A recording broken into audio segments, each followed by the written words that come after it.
In most trades businesses, there's two main factors, team and equipment. This is the introduction to a short series where we're going to explore the 7 different steps that you need to take in your business so that you can build a sustainable foundation and really consistently attract awesome A-grade team members that can help you move your business forward. First, we're going to start with a reality check. Why do most businesses attract mediocre team? Most businesses have mediocre skills in leadership. That's the foundation of it. If your business has experienced attracting mediocre team or maybe even attract decent team members, but you can't keep them for very long, it is not them, it's you. That's the first thing we got to recognize. It's not the people, it's the business. And the business is you if you're the owner or the leader, right? So we need to learn how to become a business and a team, a management and leadership team that attracts awesome people. The first thing you've got to do when you are really getting serious about attracting an A grade team to grow your business with is what's your vision?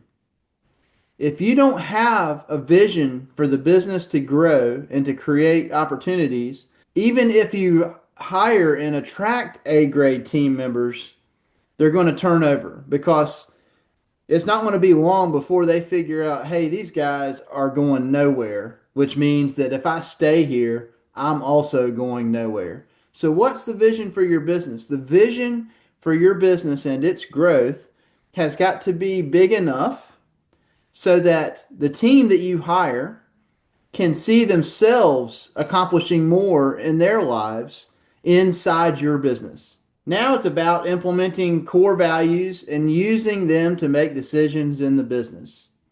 Now, most people don't understand how to use core values very well. And if you've got any kind of a corporate background, you may have a bad taste in your mouth for like what this even is. Yeah, they were words on a wall, but nobody ever exhibited that in the business. It was just kind of like fluff. Well, there's a right way to do it.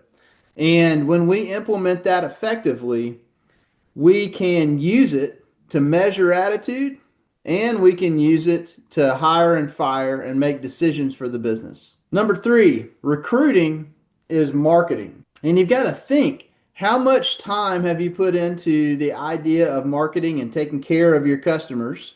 However much effort and time and energy and investment you've put into marketing for customers, you should be putting as much time and effort into marketing for your team. Number 5, use a positional agreement, not a job description. So the document that you need to go over with a new hire or even existing hires, we can update this en route too, needs to have a very specific set of ideas, expectations, ideas, opportunities on there, which I'll go into more detail on, so that that team member knows what it looks like to win in their role and knows how they can grow from their role. I know that most trades businesses don't even have a job description on paper for their team members. So if you've got a job description, that's a good start. We need to elevate that to a positional agreement. And I'll tell you more about that in the series. Number 6, it's a deselection process, not a selection process. We want to attract a great number of people to come into the top of the funnel in our marketing effort for a team member. And we want to have them go through several different parts of our recruitment system, which we'll talk about. And every step of the recruitment system deselects until we get to 2 or 3 great candidates that we can choose from. And once you've made a hire, you've brought someone on and you're onboarding them, part of their onboarding needs to be, and this is in their agreement, we're going to have reviews a couple of times leading up to 60 days. One of the criteria, not the whole criteria, but one of the criteria that's crucial is you've got 60 days to earn the respect of your team members. If you haven't earned the respect of your team members in 60 days, that tells us what we need to know, and that means you're not a good fit, and you'll need to find somewhere else to work. As the owner or leader in a trades business, it is your job to protect the culture, and that means to protect the team's interests.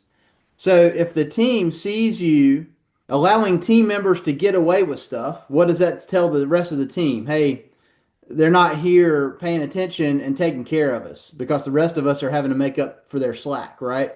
Or if you're hiring team members and they just aren't a good fit, but you keep them, that says the same thing. Hey, he could care less about his good team who are here, and we're all having to pick up the slack for these crappy hires that are being made. So check out the rest of the series where I go into more depth on each of these 7 steps.